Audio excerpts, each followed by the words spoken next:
Hi guys, it's Wendy with H2O Bungalow. I'm really excited to be here today to share with you my birch bark pumpkin.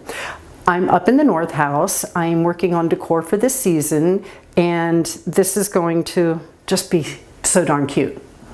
As always, don't forget to take a look on the blog and you'll find additional details, step-by-step instructions, as well as links to all the products I've used, including a place to get birch bark if it's not available where you live.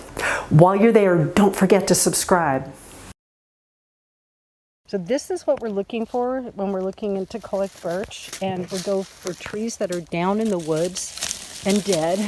And then we peel off the bark like this, and it'll come off in shoots. Just like this, and like this. So what I'm going to use today is a simple glue gun.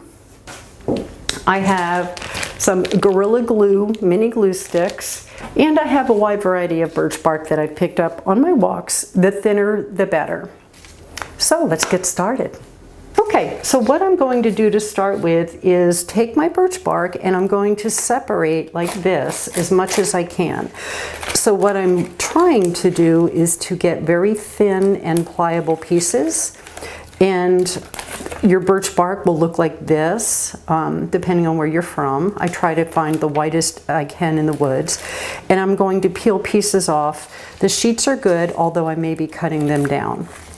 So I'm going to start at the bottom of the pumpkin, and as you can see, I've literally just put some glue here, and I picked up a piece of birch bark, ripped it or cut it, and I'm just going to place it and press it down on top of the glue. And you want your pieces to overlap just a little bit, and you'll just keep going. Be sure to press your birch bark into the grooves of the pumpkin on the bottom.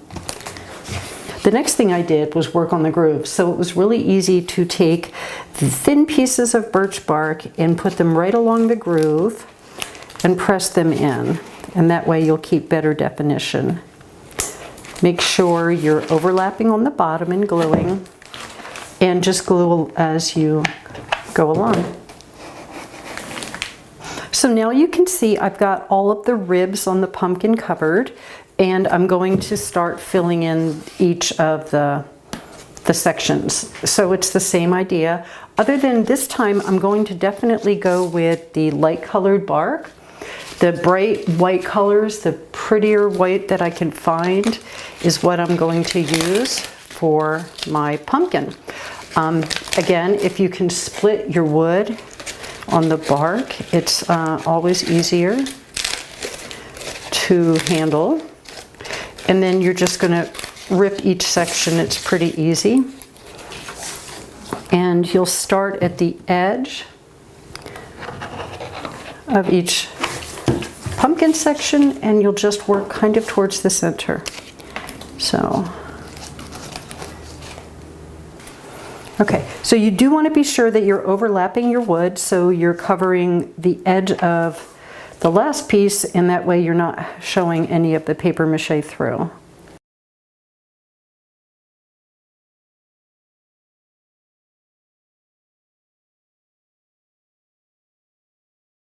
So once you get your pumpkins completely covered all the way around, you're going to go ahead and look for any areas that need to be tacked down, and just little edges like this, you'll throw a little glue in there and just make sure that those edges are secured.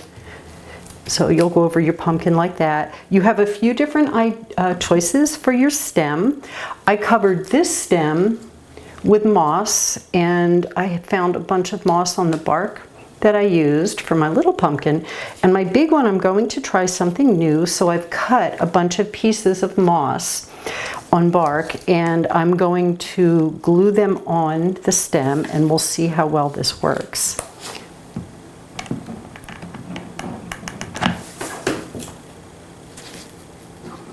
So I've glued a relatively flat piece for the top first, like that.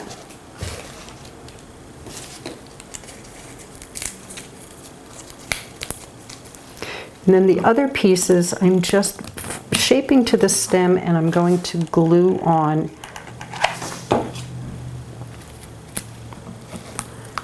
like this and hold the glue while it's dry.